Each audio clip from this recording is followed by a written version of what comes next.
Yes, nkulamusizaako nnyo kulisaayo yonna gy'obadde gwe mukwano gwange ali yampuliriza oli ku Yugi Updates TV. Kaakati Ministry of Defence, omwami ono akulira Ministry of Defence, General Muhoozi David, olunaku lw'eggulu twamulabyeko ng'atamwatamwa mu byokwerinda by'eggwanga Uganda. Oluvannyuma lw'okubbinkana mu Parliament yatula ku lunaku olwokubiri nga Joel Ssenyonyi Leader of Opposition yagenda mu maaso n'omukweshoninga ng'anoonya babe clarity, ng'anoonya answer ku nsonga ezigenda mu maaso. Ezimu ku nsonga ziyayogeddeko ze zino wammanga. Joel Ssenyonyi yagambye nti nno tulaba ng'abantu baffe bajja bawambibwa, babuzibwawo, abduction, yakiyise abduction. Babuzibwawo awatali kumanya gye bali, abantu baabwe ne babeera nga bali concerned, tebalina looya, tebalina ki. N'atakoma okwo n'agenda maaso n'okwanja ensonga endala mu Parliament nti gavumenti wano yennyini yeetugamba nti Robert Kyagulanyi Ssentamu terina kyemwagaza era temunoonya. Naye kyewuunyisa okuba nti omuntu gwe mugamba temunoonya, ate waaki mukyataddewo byokwerinda nga basalawundinze amaka ge? Ekyo tukiyite ki? Tukiyite tutya?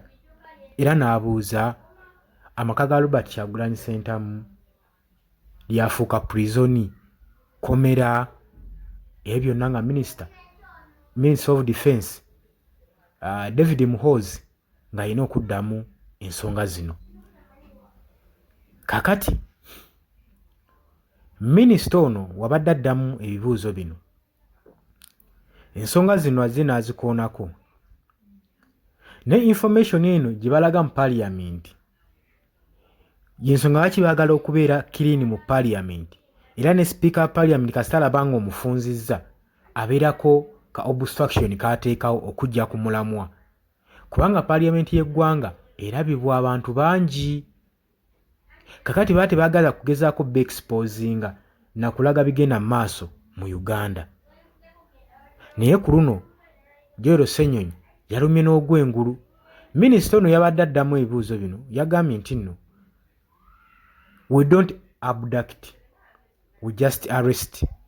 Kati Minister of Defence abeera mu ggye lya UPDF yatandika ddi okubanga UPDF yekwasaganya ensonga z'oku arrestinga ba civilian.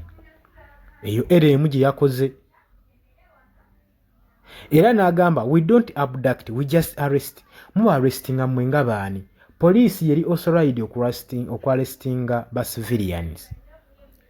Ate womugamba nti nno omuntu just kale tukize ku side endala, you just arrest, abantu emukwatibwa waki temuba presentinga mu maaso ga mulamuzi mu kooti ne bagenda ku trials zaabwe ne mubasingisa omusango oba ne basinga. Omuntu atwalibwa wano mu Uganda n'otumanya gye bamututte n'amala omwezi mulamba nga tomulabako, nga tomukubako kyamulubaale, nga tomanyi gye baamutwala, tumanyi gye yadda. Kaze zimu ku nsonga Joel Ssenyonyi zibadde agenda maaso n'okumubuuza. Era n'agenda maaso minisita ono ng'annyumyanga agamba ekibuuzo ekyokubiri kyabuuzizza oba amaka ga Robert Kyagulanyi Ssentamu gaafuuka prison. N'agamba si prison, wulira ensonga gy'awadde, mbu olw'okuba nti Robert Kyagulanyi Ssentamu gwe baagala okukwata taliimu, gwe bandibadde nga gwe basibiramu difuula ekkomera, kyalinga ategeeza nti taliimu, tekirifuula kuba kkomera. Oba okitegeera ekyo nti ekisooka Bobi Wine taliimu, nga temuli musibe. Naye kati twebuuza ekibuuzo we kijjira, bakyakolayo ki? Sinenne ensonga zizaaleetedde Minister of State saako ne lawyer Anderson Robert okwogera ku nsonga eno n'okuwandiika ebbankaluwa eri gavumenti ennamba nga babawadde essaawa mbale okujja amagye gonna, security agency zonna ku maka ga Robert Kyagulanyi Ssentamu, ate bawandiike ne written document clarification egalantinga safety ya Robert Kyagulanyi Ssentamu. ekintu kyonna kyonna kye baba bakola nga baagala otuusa ku Robert Kyagulanyi Ssentamu in a security we kirina okubeera transparency. Kati so kino kyennyamiza amawanga ag'ebweru okubeera concerned mbigenda mu maaso mu Uganda, kubanga baabwe munansi w'eggwanga Uganda tewali ayamba. Newankubadde bagamba nti nno tebawamba bantu bajja okuwuliza, naye ng'ekituufu tukimanyi abantu babawamba bulijjo enkya n'eggulu, aba position babawamba enkya n'eggulu. Tukimanyi bulungi nnyo nti wano mu Uganda judiciaries tezikola, naye bakwata ne bakutwala mu kooti era oba omusango guba gwakusinze dda, kubanga all judicals zikulibwa Mwami Yoweri Kaguta Museveni. Kansooke mbattolereko akatambi mulabe kabbinkano kano. People are still abducted. Right, Honourable Speaker, on the eve of the election, colleague leaders in my political party, one, our Deputy President in charge of Western Uganda, Jolie Jacqueline Tukamushaba, a lady who is well known to you, was abducted. To date, her whereabouts are not known. The Honourable Lina Zedriga, our Deputy President in charge of Northern Region, was abducted on election eve. To date, her whereabouts are not known. A gentleman called John Mary Sebufu, who is a councillor, and several others.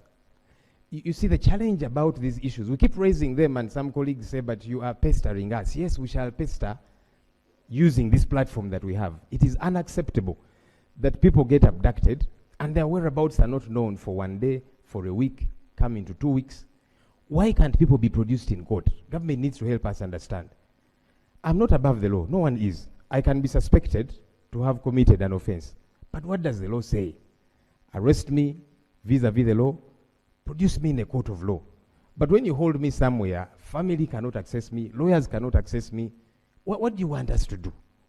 What do you want people to do? And when you complain about these issues, some people think we are being too much. Perhaps until it happens to you. And it has happened to colleagues, by the way, across the doctor. Minister. But not limited to the leader of opposition, who by his account, this was an unfair process, but nevertheless, he made it. He talked about many things, including that the home of the Honorable Kyagulanyi is a prison. But I want to say that, first of all, a prison presupposes that there are prisoners in a premise. That home is not a gazetted prison. The Honorable Kyagulanyi himself is not there. So I want to state categorically that that home is not a prison. There may be inconveniences, and security may have reasons for their presence there. I think those ones we can iron out, but the home of the Honorable Kyagulanyi is not a prison. 2, abductions. We don't abduct, we arrest. If you breach the law, you get arrested. And we can account for all those people under custody. They may delay to be produced, but we don't abduct as government. Thank you.